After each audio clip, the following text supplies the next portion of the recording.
Hello and welcome to the garden. Well, this is one of the biggest weekends in our season because we're going to plant out the tomatoes, the peppers, and in here I'm going to pot up chilies and some of the smaller fruited sweet peppers as usual, fill this greenhouse with plants. Right now though, I've started by laying out the tomato plants that we've got. Now these started life as scions for grafting, but in a previous video I explained that the rootstocks and the scions, they did not match. The rootstocks were rubbish this year, don't know why, but I shall buy seed from somewhere else next season. But anyway, I potted up these and the scions, and well, they've gone pretty well. They are quite tall now though. They've got their first flowers coming.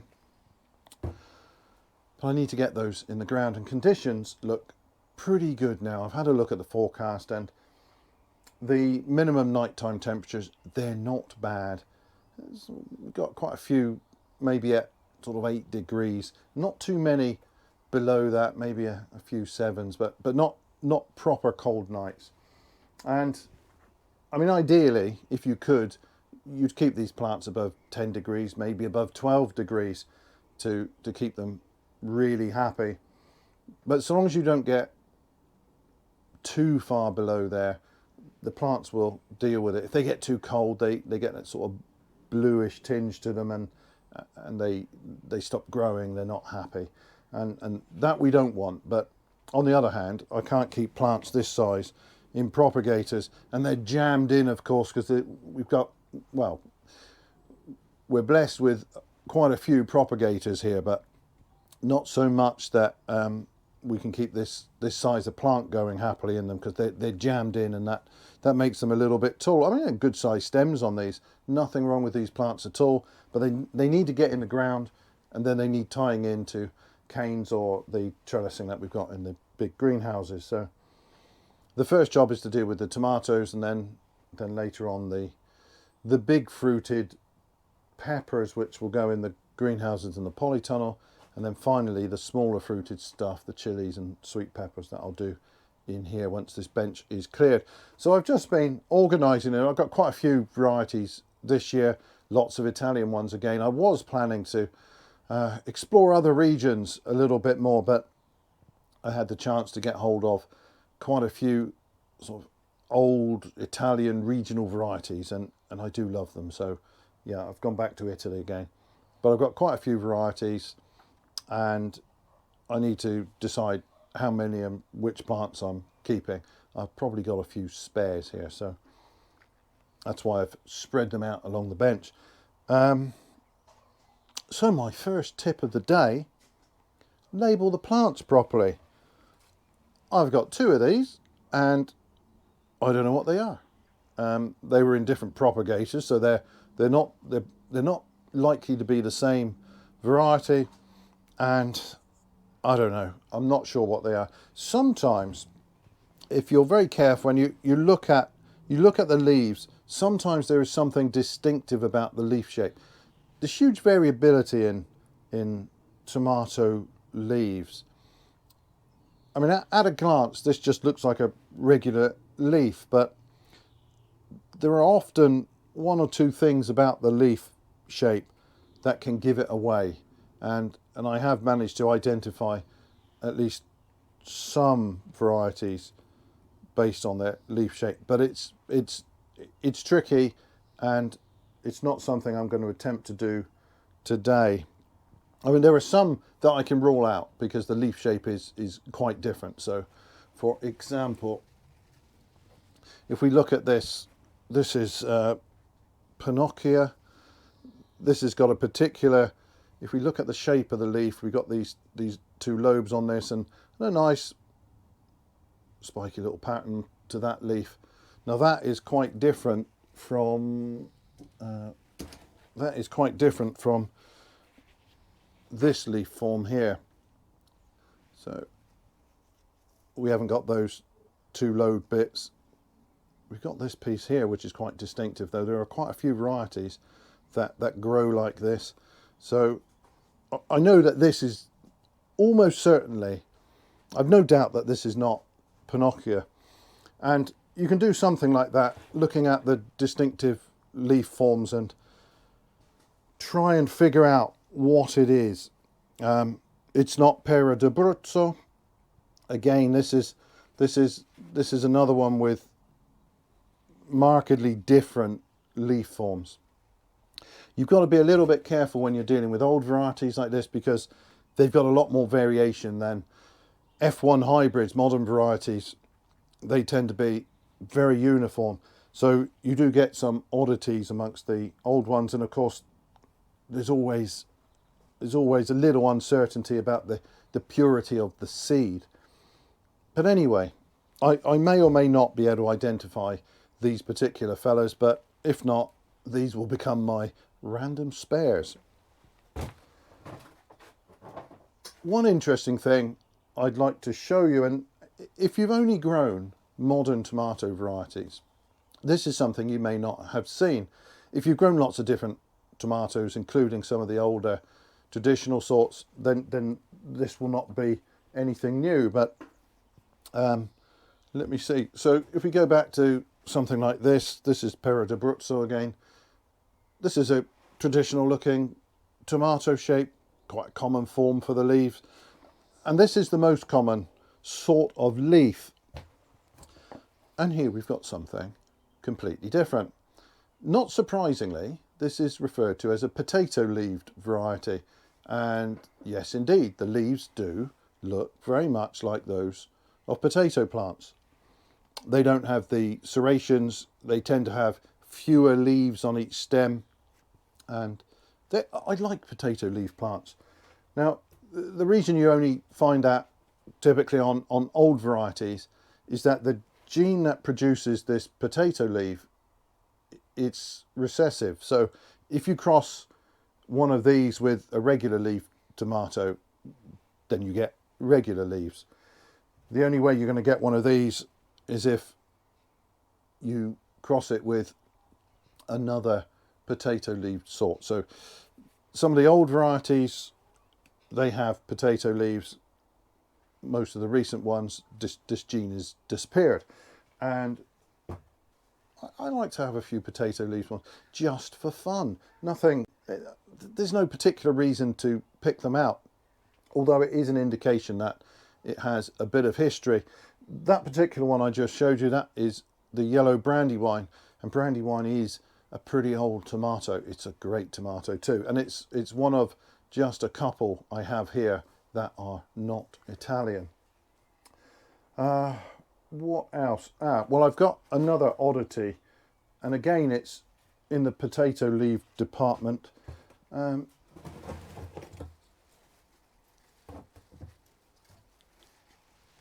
This slightly lanky fellow, you can see it's got those potato leaves again.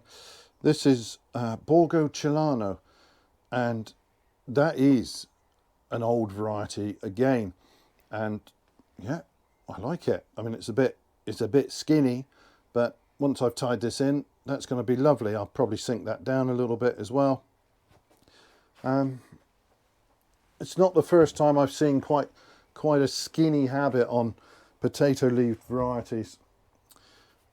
This fellow is also Borgo Celano, except you can see that the leaves aren't quite right. Now I know that one is supposed to be potato leaved.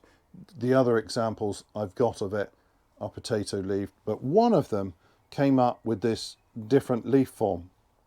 Now, this doesn't match anything else I've got here. It's not quite like a regular potato leaf, but I suspect there was an inadvertent crossing here between Borgo Celano and another regular leaved tomato, and this is the result. So I think I've got some slightly impure seed here. I'm almost certain that this is not a sowing or potting on mistake. It's always possible that I've mislabeled something or pulled a seedling from the wrong place, but I don't think so. I'm pretty certain that this is simply a case of some random crossing. No, tomatoes don't cross particularly easily. They're inbreeders, but they can cross with insects or wind even, I think. But it's not that common. So you can save seed from tomatoes. You just have to be aware that occasionally there might be a crossing. But it's more common with the older varieties because the structure of the flower is a little bit different.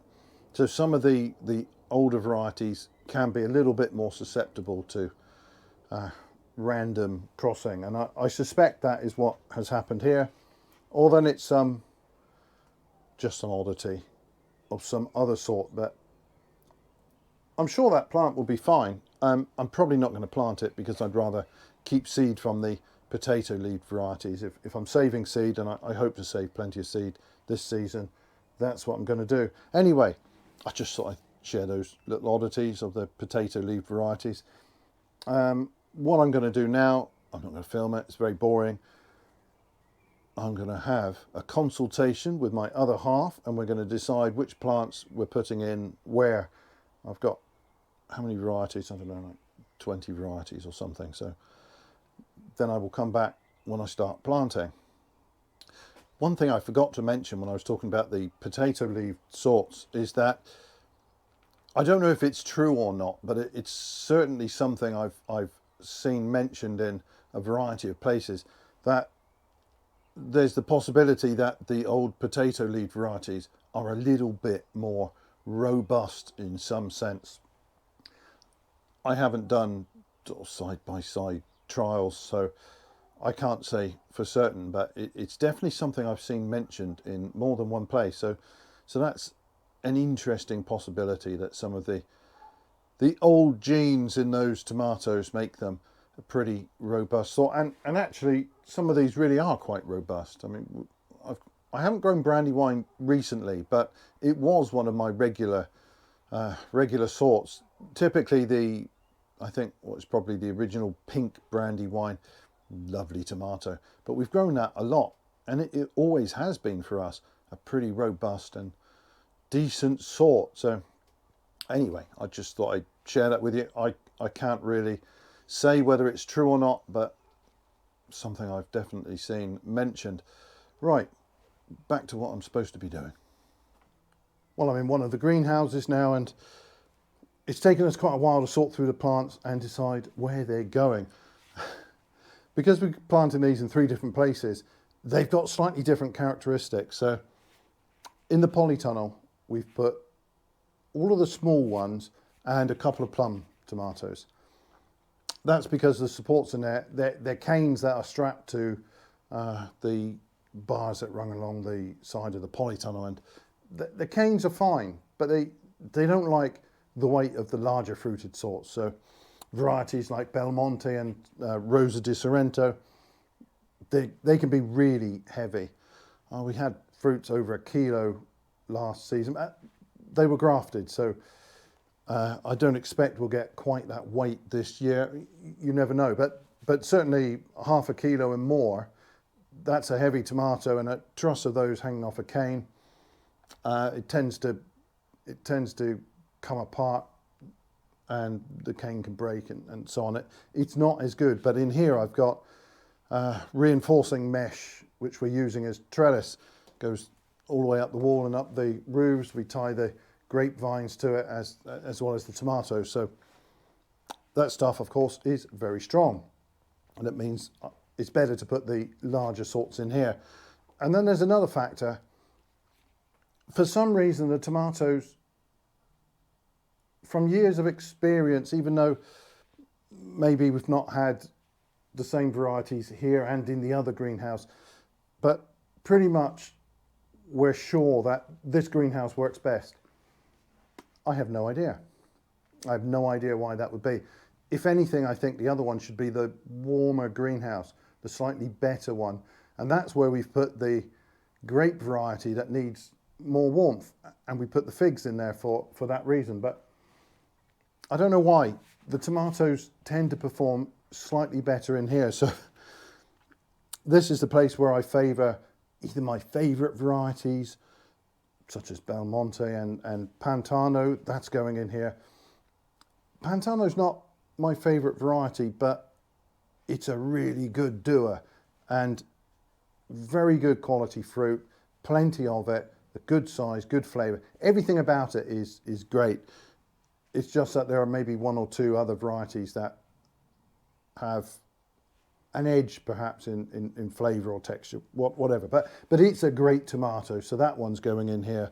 Belmonte, Rosa di Sorrento, and so on. So I tend to put either our favourites or some of the larger fruited sorts in here, because I think, if anything, this greenhouse works better for the tomatoes than the other.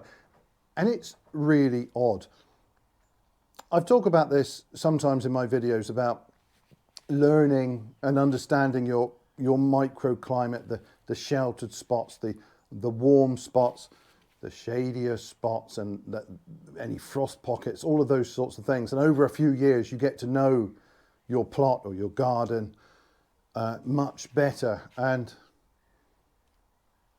there may not be a huge difference between any two spots in your garden, but my experience of it is, certainly here, that there's enough of a difference that you can benefit from carefully deciding what goes where. And it might be less common if you're on an allotment and it's a big open site, so you've not got sort of natural hedges like we've got here, or trees causing shade or shelter. You've not got walls or fences. In that situation, it's going to be a lot more even across your plot, depending what you do around boundaries, of course. But in a back garden situation, I think you can have quite a variation between different parts of the plot, and getting to understand that microclimate and now enables you to optimize the planting for particular places. And there's no particularly big reason why this greenhouse should perform better for the tomatoes, but for some reason it does. In a similar way that cucumbers love the far end of the other greenhouse. I think the soil tends to remain a little bit cooler, a little bit damp actually, which I would have thought they wouldn't like so much. But the cucumbers down the other end of the other greenhouse, they like it there. So the plants are telling me what they like, and that's what they're going to get. Right, I'm going to plant. Now, something I waffle on about from time to time is soil, and I like soil. When I say I like soil, I mean I like proper living soil that's not being abused with lots of synthetic fertilizers. And over the last couple of years, I have seen too many videos now, I think, where gardeners are chucking synthetic fertilizers on their plants, whether they're all sorts of funny blends of fertilizer, and I don't know whether there's a bit of a craze for certain types of fertilizer or certain ways of doing things. And in general, it's not great. The plants don't like it, and the soil hates it. So I think I'm not one to tell anybody what to do in their own garden. It's your garden. You do exactly what you want. It's one of the joys of having a garden. You grow what you want, and you grow it in the way you want. But on the off chance somebody wants to hear an opinion, I will give it. And my opinion is, first of all, that synthetic fertilizers are not your friend, and they're definitely not a friend to the soil. I think it's pretty well understood now that the harm that you can cause the soil by washing it with great quantities of soluble fertilizer, it's not good. It causes harm to the soil life, and it's the life in the soil that creates real fertility. Now, of course, you can grow without soil at all. You can grow in some substrate, and you can have a solution laden with synthetic fertilizers that feeds your plants, and they'll grow and they'll crop, and you know, all of that stuff is done. But I can't help feeling that there's something missing. What's going on in the soil with all the fungal and bacterial stuff, and of course all the worms and all the little critters in there. You can't really replicate this environment that plants are adapted to growing in by sticking them in an inert substrate and giving them a drink of some nutrient-rich solution. I mean, it's a tricky old job getting that nutrient balance right to start with. I mean, we all know about NPK, the main macronutrients, nitrogen, phosphorus, and potassium, but there are more than a dozen less common nutrients that plants need for healthy growth and fruiting and so on. So it's a tricky old thing to replicate the amazing thing that is a fertile living soil. It's really easy to trash your soil. Now, lots of people fertilize things like tomatoes and so on, and you have to, if you're sticking them in something like a grow bag, and to be honest, I'm no fan of the grow bag. I don't think there's enough soil. You can't water properly in them. That shallow depth doesn't really suit the plants very well. Okay, you can stack two on top of each other or get one of the extra deep ones. That helps. But if you're sticking a plant in a grow bag or some other bag of compost, if you're sticking them in a pot and you're just filling that pot with a regular bagged compost, multi-purpose compost, they haven't got much goodness in there. That stuff, to my mind, that stuff isn't really a living soil. It's lacking in a whole ton of stuff.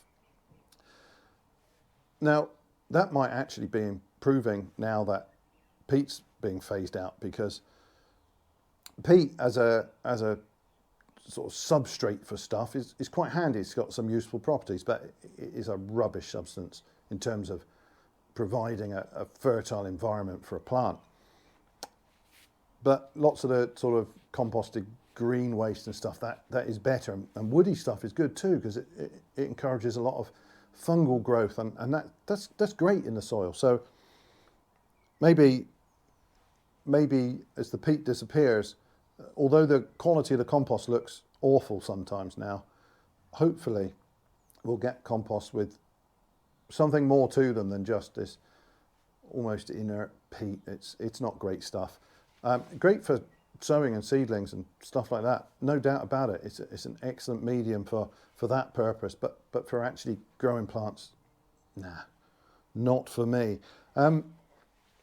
But naturally, if you're putting your plants in those sorts of positions with a bagged multi-purpose compost or a grow bag, you're going to have to provide liquid feed.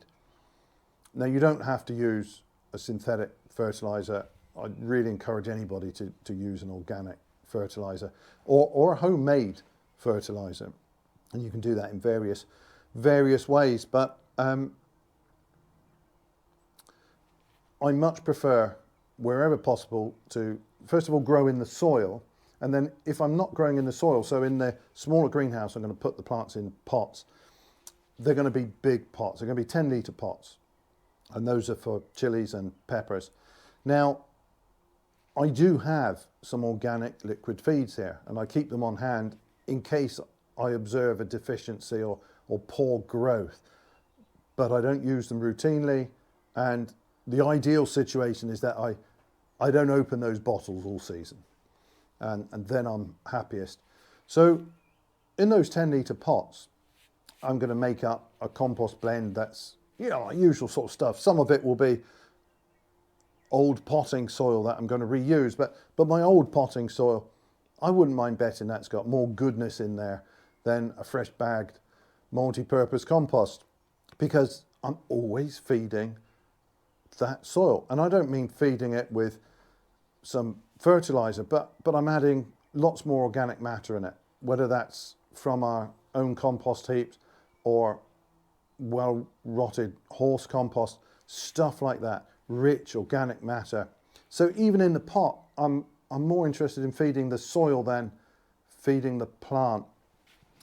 And I know people have had problems where too much of the wrong sort of liquid feed, it caused problems for the plants, inhibited fruiting, especially true of peppers and tomatoes, things like that. If you apply too much nitrogen in your feed, that's not going to work. You can actually inhibit the fruiting of the plant. You get lots of lush green growth, but that's not what we want. We want lots of fruit. So you get the balance of the feed wrong, that can cause problems, and you can get a build-up of stuff in the soil you don't want. Those feeds, they're sort of, they provide readily available nutrients. They're a quick fix for the plants, but that's not what we want. We want stuff that will release slowly over the season, and we want a nice active soil life that's going to keep the plants healthy and happy. And the best way to do that is to get rid of synthetic feeds entirely, and if you use anything, use a little bit of an organic liquid feed. But to start with, it's all about the soil and the potting mix. So in the potting mix, I'm going to have plenty of new organic matter. I will put plenty of horse compost in there. The plants love it. I don't need to feed the chilies or the peppers in the small greenhouse at all. They go through the entire season and they crop like mad. I mean, you can see that on videos from last season. They went nuts in there. An enormous quantity of fruit. We're pulling baskets of peppers and chilies out of there every week in the main season, and tons of them. We've still got some in the freezer. So there's no real need for me to be chucking lots of liquid feed around. I just want to take care of the soil. I do add a bit of fish blood and bone. It's slow release. It's not causing any trouble to that soil. I like that stuff. It tends to be the only thing I use. The main thing is proper compost from the compost heap and the horse compost. The same is true in here. Some weeks ago, these were spread with about 4 inches of horse compost. Now, actually, if we'd done this earlier,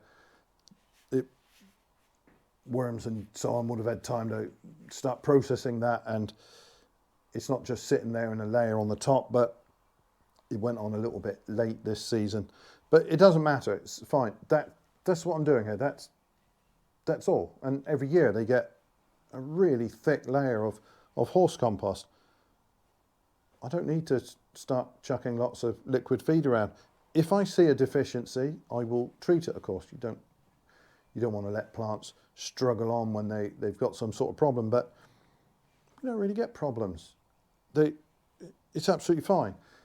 Just feed the soil, and then the soil is full of life. One thing you have to be careful of in a greenhouse or a polytunnel, if you haven't been growing in an area, and we haven't had anything growing here since we pulled the plants out at the end of last year, sometimes it's full of overwintering greens and stuff, but not this season.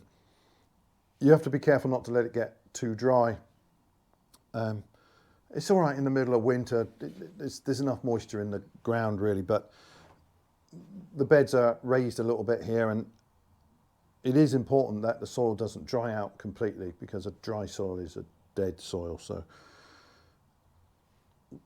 we have damped this down multiple times, and even though it looks dry on top there, if you go down a little bit, it's not dry. So that's really important.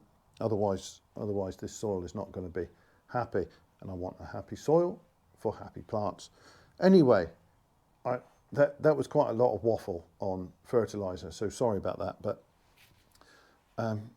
though I would never presume to tell anybody what to do in their own garden, I would certainly encourage folk to, if you're using synthetic fertilizers, to ditch those for some more gentle, slow release feeds, organic fertilizers if you have to, and wherever possible, focus on feeding the soil, because then I think you get the happiest, healthiest plants.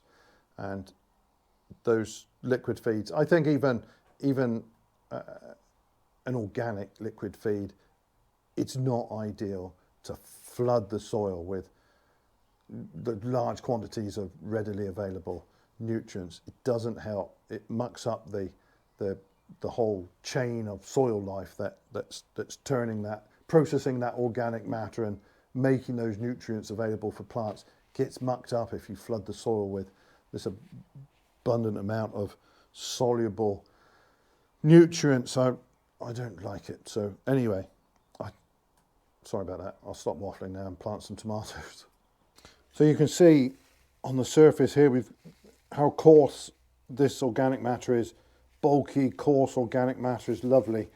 And underneath, you can see we've got moisture down here, and this soil is rich and delicious for the plants at least. And it's not bone dry down here, and you really need to avoid that if you possibly can. It can turn to a really dusty, horrible soil if you allow it to sit without any moisture for months. I mean, if the last thing you grew in here were the tomatoes from last season, it's sitting here for a long time. And it does depend on the environment, but where the beds are raised a little bit, that can be a problem. You can see it's not a problem here, and this soil is delightful. Now I have to be a little bit careful, because under here somewhere there's a soaker hose. There it is. It's all right if it's buried, it can sit on the top or be buried. I just don't want to put the trowel through it. It's something I have done on occasion, I must confess. This is not the first soaker hose that we've got in here. Anyway, here are the plants. You can see when I potted them on, I made sure the seed leaves weren't too far from the surface of the compost. Now you can pull those off now. They're not doing anything. And I will probably sink that a little bit deeper. I mean, typically you'd sink it down to the seed leaves, but you can go a little bit further with the tomatoes. It's no problem. And I think I probably will.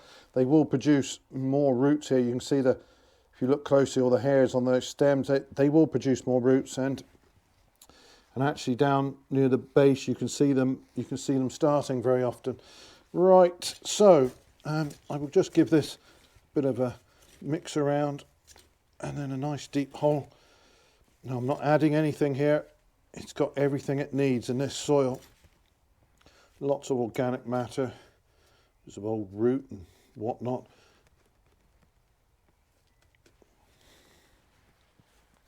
Let's have a little look. Yeah, I can go a little deeper than that. I don't need to set these too deep, because I did set them down when I potted them on.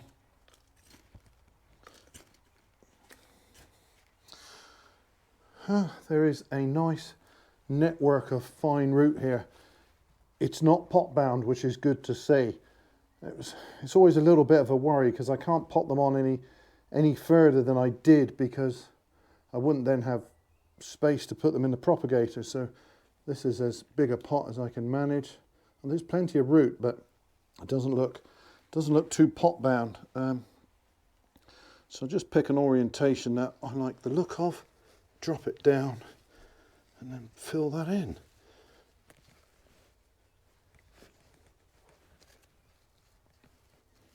You can see I've dropped that down quite a bit, but that's nice.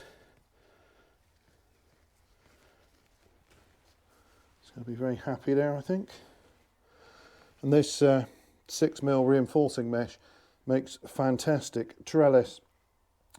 I did wonder when I first put it in how the plants would like it, because you know the trusses have to hang one side or the other, or sometimes it's a little bit awkward for them, but it's not bad actually. It works out quite well, and I think the benefits of the sturdy trellis outweigh any awkwardness for the plants. I think they're quite happy with it, and so am I. Well, I've sunk this deep enough that it doesn't really need tying up, but I do like nonetheless to put a loose tie just around the, somewhere near the base, just to make sure that nothing goes wrong with it. This one really doesn't need it. I can probably get that up there somewhere. And this will just be a loose one. I will tie it more tightly. Well, not tight, but make a better tie where I tie tightly onto the trellis first. This is just a simple loop, and that is enough just for this first one. Just to make sure it doesn't flop over. I don't expect it to. It's not a bad little stem, that. Nice little plant. That is Canestrino de Luca. That's another good sort of multi-purpose tomato. Another fairly productive one. Good doer again.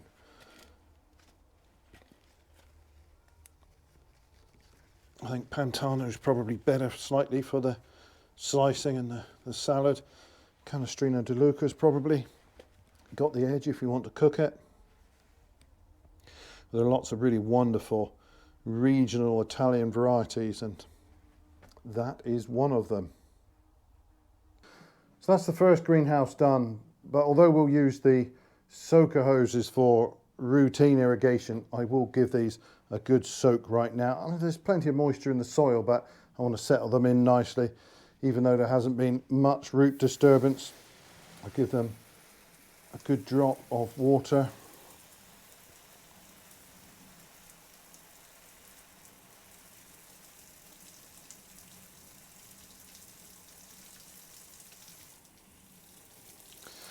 This would be better if I got the watering can out, because I could avoid splashing the foliage, but just this once, it's not going to be a big deal, I don't suppose. After this, they'll be watered mostly with the soaker hose.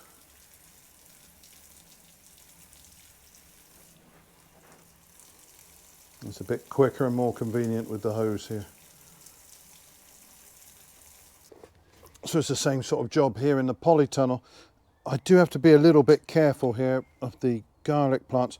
Nice looking garlic, good thick stems on these. They're looking great, and I've got garlic all along the tunnel on both sides. These canes are sloping slightly. I'm not going to plant right up tight against those canes. I'll probably start here, and I might just angle the stem back slightly. Hopefully then I can get one loose tie here, and then I'll then tie in closer to the cane for the rest of the way up.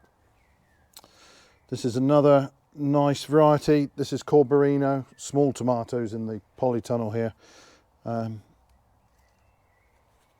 This one from, well, not too far from Naples. Right, now with a little, oh, rogue tomato seedlings, inevitable. So I don't want to get too close to the garlic and the garlic roots. They're quite good companions actually, garlic and tomatoes. They grow happily together.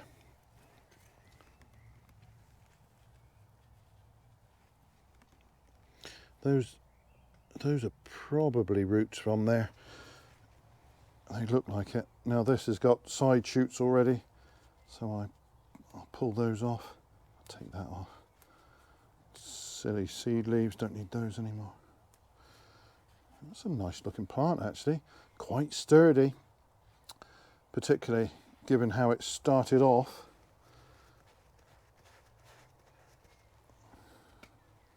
Well, there's a bit more root in here, a little bit more than I'd like to see ideally. But oh, it's not too bad. It's not too bad. It will be fine. So I'll take that leaf off as well.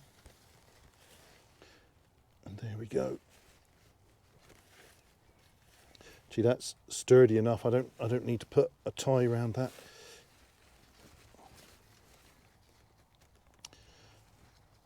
They'll get in each other's way for a little bit, but it won't be that long before I start. Oh, shouldn't have done that. Won't be that long before I start pulling these lower leaves off when the plant is up here somewhere and these start to get old and tired. I'll strip off these near the base and away it goes. And under here somewhere, there is another soaker hose. So that will do the regular irrigation here, just as in the greenhouses. So that's it really. Not a lot more to say about this. So I think I'll leave this video here. I'm just going to finish off the planting now and water these in, and then I can move on to peppers and aubergines, cucumbers and so on. Spent most of this video waffling on about microclimate and fertiliser, but well, they're both quite important topics really, and some that get overlooked a little bit I think. But anyway, if you're still watching, thank you ever so much.